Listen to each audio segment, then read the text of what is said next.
Bonjour, je suis heureuse de vous proposer un joli petit sac. Il est facile à coudre, je l'appelle le sac à main Twist. Il est mignon, non? Je me suis amusée à mixer les tissus. J'adore les jeux de matière. J'ai utilisé un joli tissu en lainage, c'est du chevron en fait. Pour les anses, c'est le même, sauf qu'en fait, à l'envers, il n'y a pas de motif. Je ne voulais pas être bariolée de partout, je trouve que c'est plus esthétique ainsi. Qu'en pensez-vous?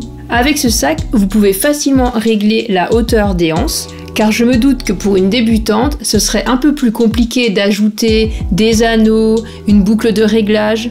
C'est un peu plus complexe et ce sont des accessoires qu'il faut acheter en mercerie. Comme ce tissu est en lainage au niveau des anses, il se froisse un peu moins facilement et c'est pratique quand je veux le dénouer pour faire un sac bandoulière. Pour les plus expérimentés, vous pouvez ajouter une fermeture éclair ou bien une poche à l'intérieur. N'hésitez pas à me poser des questions, je me ferai un plaisir de vous répondre dès que j'ai un peu de temps. Vous pouvez retrouver facilement les chapitres du tuto en cliquant sur le minutage. Pour cela, pensez à aller dans la description sous la vidéo. À tout moment de la vidéo, vous pouvez la liker, un petit pouce bleu, ça fait toujours plaisir. Ça m'indique que mon tuto vous plaît et vous pouvez aussi vous abonner à ma chaîne YouTube si ce n'est pas encore fait. Pensez également à me partager les photos de vos réalisations.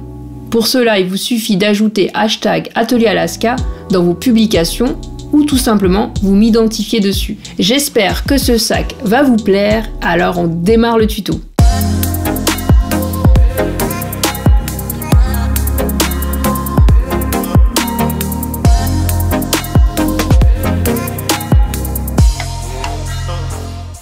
Pour commencer ce sac, il vous faut un tissu rigide, de préférence un tissu d'ameublement, un tissu à motif si vous souhaitez un rabat qui se distingue, un tissu coton souple pour la doublure, du fil ton sur ton, des ciseaux de couture, un feutre textile lavable, des poids pour tracer le patron sur le tissu et des épingles.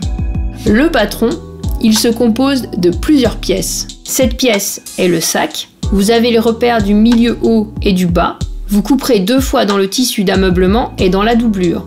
Cette pièce, c'est le rabat du sac. C'est pareil, vous avez le repère du milieu haut et bas.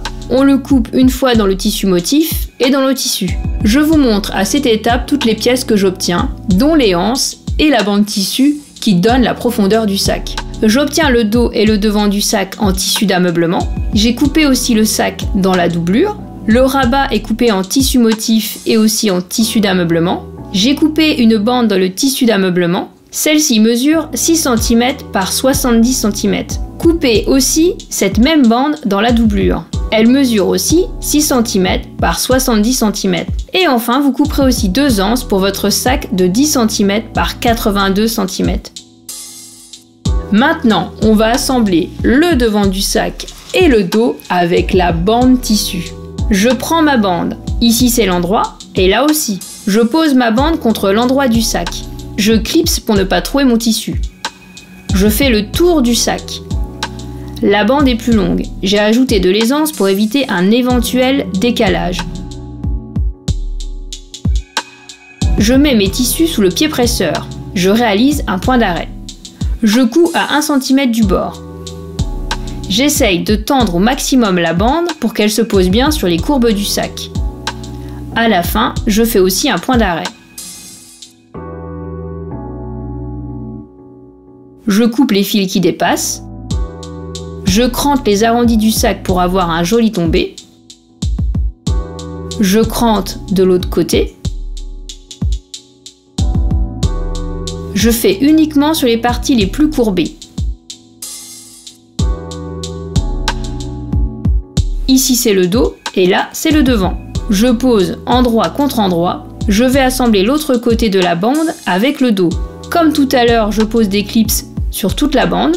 Je vérifie que les 2 repères tombent bien en face. Je continue de poser mes clips. Je pourrai couper la partie qui dépasse après avoir cousu. Je vais coudre à 1 cm du bord.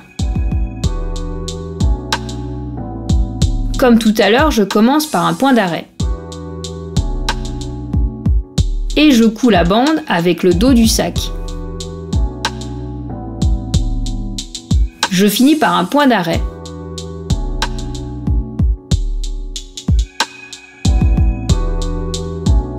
Je coupe les fils qui dépassent. Si vous n'avez pas de ciseaux cranteurs, vous pouvez couper perpendiculaire à la couture. Je vous invite à regarder le tuto sur les gestes fondamentaux. J'ai cranté à 2 endroits où les courbes sont les plus prononcées.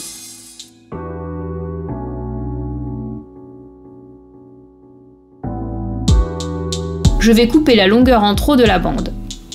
Pour cela, on tire un trait pour obtenir une ligne droite. Et puis je coupe. On va s'occuper du rabat. On va faire une surpiqûre pour l'esthétique du sac. Je vous montre tout ça en détail. C'est la doublure du rabat et l'endroit du rabat avec le tissu motif. Je pose les pièces endroit contre endroit. Je clipse les bords. Je vérifie le repère du milieu bas avec la doublure et le tissu motif. Et je clipse.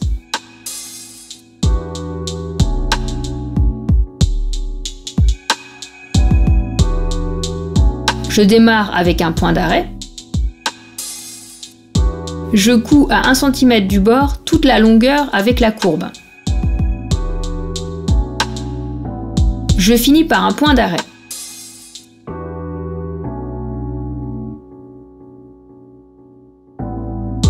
Je coupe les fils qui dépassent. Je vais cranter une nouvelle fois là où les courbes sont les plus prononcées.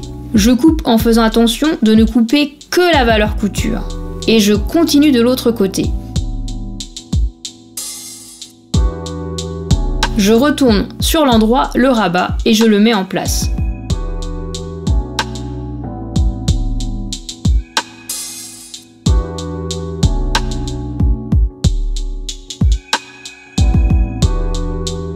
Je vais piquer à 5 mm du bord. Je surpique aussi tout autour de la courbe. Vérifiez si un des tissus dépasse et coupez le surplus. Je vérifie mes repères milieu haut et j'épingle.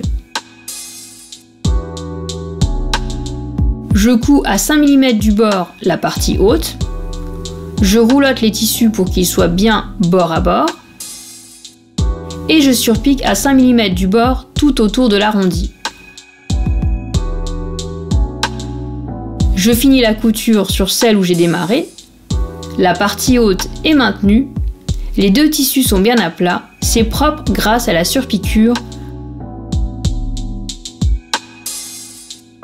Je coupe le tissu qui dépasse.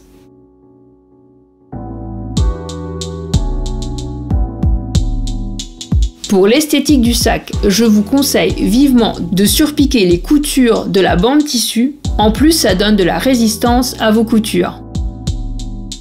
Je retourne le sac sur l'endroit.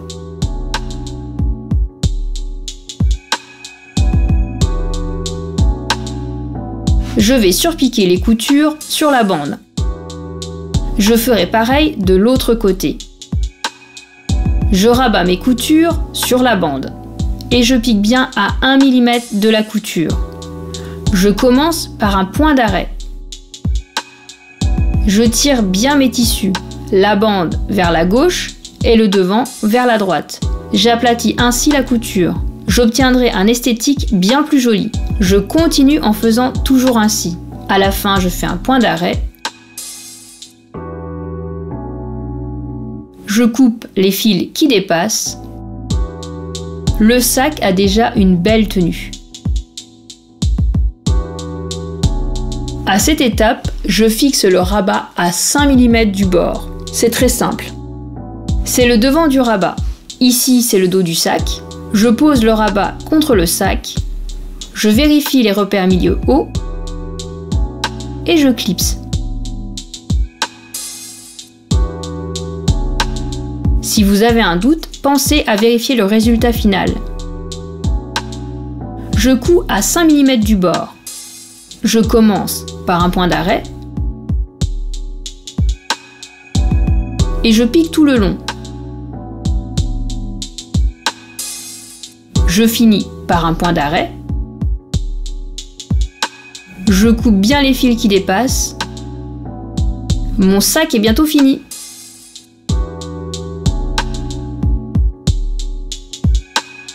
Ça y est, on peut coudre les anses. On va les doubler, les surpiquer pour que ce soit propre et les fixer au sac. Je souhaite ce motif sur l'endroit. Je plie la anse en deux tout le long.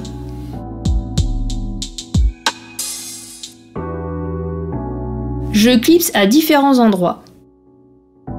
Je vais coudre à 1 cm du bord.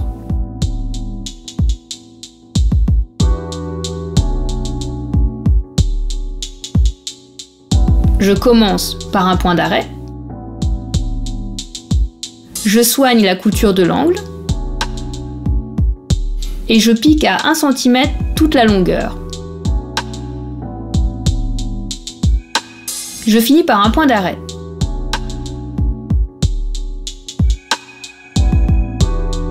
Je coupe les fils qui dépassent.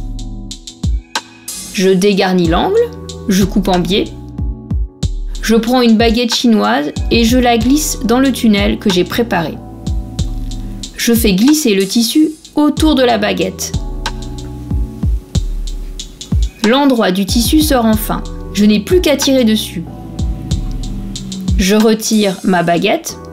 Les angles ne sont pas ressortis. Avec ma baguette, je m'en occupe. Et je mets tout bien en place. C'est beaucoup plus joli. Je vais surpiquer à 1 mm du bord toute la anse pour que ce soit bien plaqué. Je vérifie que mes tissus soient bien bord à bord. Je pique cette partie à 0,5 cm. Puis je surpique à 1 mm. Vous pouvez aussi 2 mm, pas plus. Je veille à bien mettre bord à bord mes tissus. Pour l'angle, si la machine patine, posez derrière le pied presseur un carré rembourré. Vous pouvez aussi prendre du papier sulfurisé que vous posez sous le tissu. Je vous partage plein de solutions dans le tuto sur les 10 meilleures astuces en couture. Je continue de surpiquer tout autour de la anse. Et je finis sur la couture du début. Je retire délicatement le papier sulfurisé.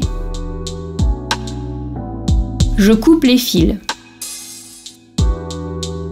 La surpiqûre donne à la anse un rendu impeccable, une jolie tenue et de la résistance. Il faut réaliser une deuxième fois ces mêmes étapes pour obtenir l'autre anse. Je pose un côté de la anse sur la bande du sac et je mets un clips. Je vais la fixer au sac. Je fais pareil pour la deuxième anse.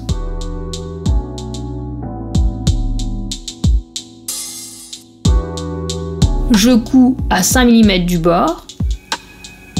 Je repasse sur la couture en arrière et encore une fois dessus.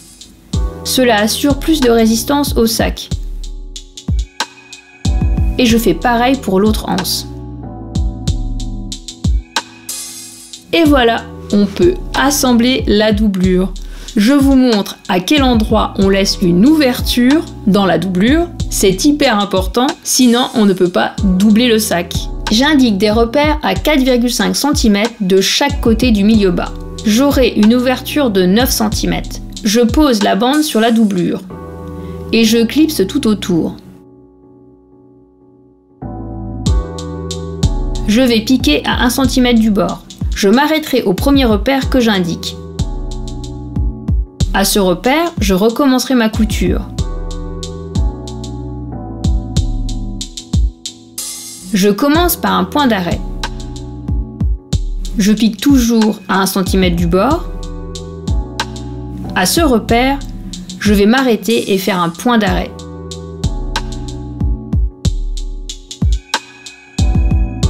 Je recommence par un point d'arrêt à ce niveau. Et je continue de coudre. Je finis par un point d'arrêt. Je coupe les fils. Je crante les courbes comme tout à l'heure. J'en ai à 2 endroits. Je procède délicatement pour ne pas couper mes tissus. Je coupe le surplus de matière. Le coton se détend plus facilement. Je pose l'autre doublure et je clipse la bande avec. Je fais le tour. Cette fois-ci, je vais coudre à 1 cm sans m'arrêter. Je commence par un point d'arrêt. Et j'assemble tranquillement les tissus ensemble.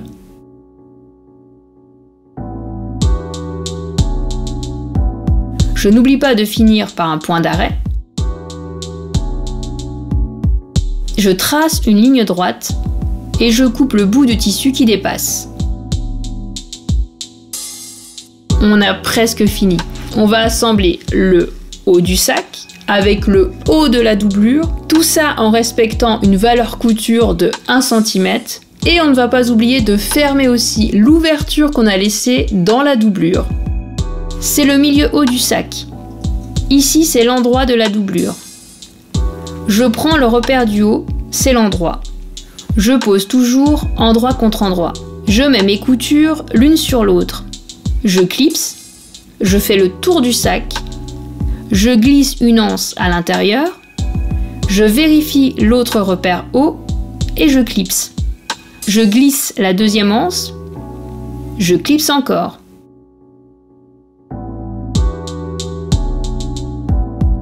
Je couds 1 cm du bord tout autour du sac. Je vous conseille de vérifier si vos coutures sont toujours bien alignées. Je finis sur la couture de démarrage.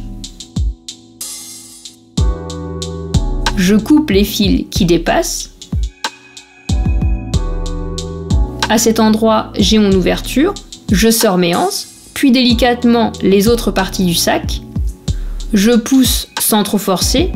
Les tissus doivent glisser. C'est presque bon. Je tire sur la doublure. Il faut fermer cette partie. Je vais le faire à la machine. Vous pouvez faire un point invisible à la main. Mes tissus sont bord à bord. Je pique à 1 mm du bord, c'est une piqûre nervure. Et je couds sur toute la longueur. Je finis par un point d'arrêt. J'ai fermé l'ouverture. Je coupe les fils qui dépassent. Je mets en place la doublure dans le sac.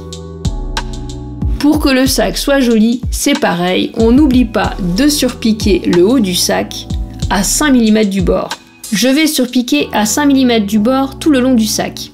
Je place mes tissus sous le pied presseur.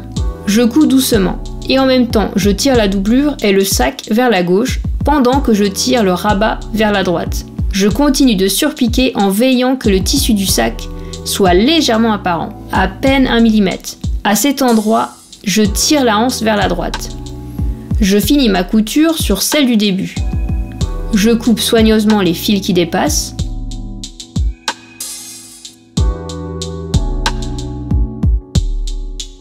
Le sac est prêt à être utilisé.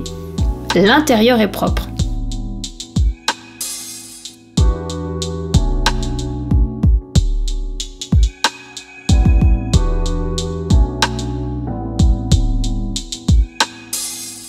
Le sac est fini. Vous pouvez régler facilement puisque vous avez 2 anses, soit en mode petit sac à main, soit en sac bandoulière. Je prends 10 cm environ et je noue simplement bien fort.